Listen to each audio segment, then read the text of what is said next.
Do you know God's great love towards us is seen in this parable of the pearl of great price?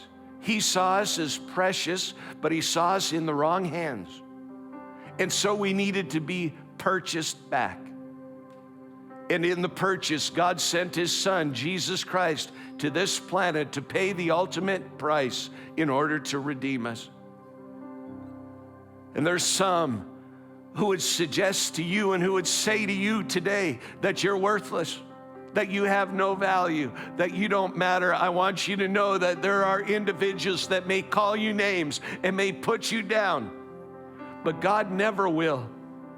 God will love you. He will care for you. He will tell you that you are precious to him because he has set your value as being as high as it gets.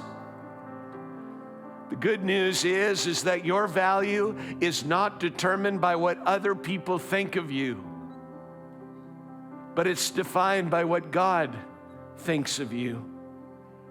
And he thinks that you are special. You matter to him. You are his treasure. You are precious. And you bring him pleasure. Do you know that the value of something is determined by what someone is willing to pay for it? Oh, I remember going to the country of India and trying to speak a message that culturally could relate to those that had gathered. And I'd gone out earlier in the day ahead of this crusade that we were doing, and I came across a group of young men that were playing cricket. And somehow, with using hands and feet in the place of communication, I got into the game. And they said, you can try. And I learned to swing a cricket bat, never done it before. And then I began to talk that night of the experience that I'd had as we had gathered together. But this time I held in my hand a baseball.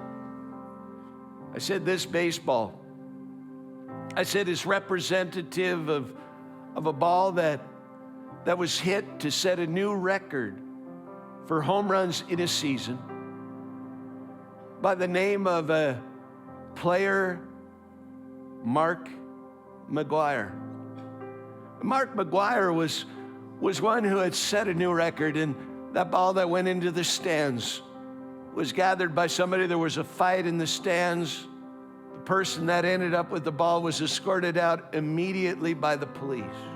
He took that ball and he put it into a safety deposit box in a bank. He didn't know what he was going to do with it. But a little bit of time later,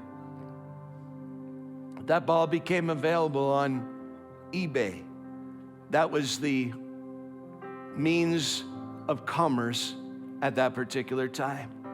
And bids kept going up and up and up and up until finally that ball that would have cost under $10 to manufacture, that would have retailed probably for close to $20, that ball was sold for $2.3 million.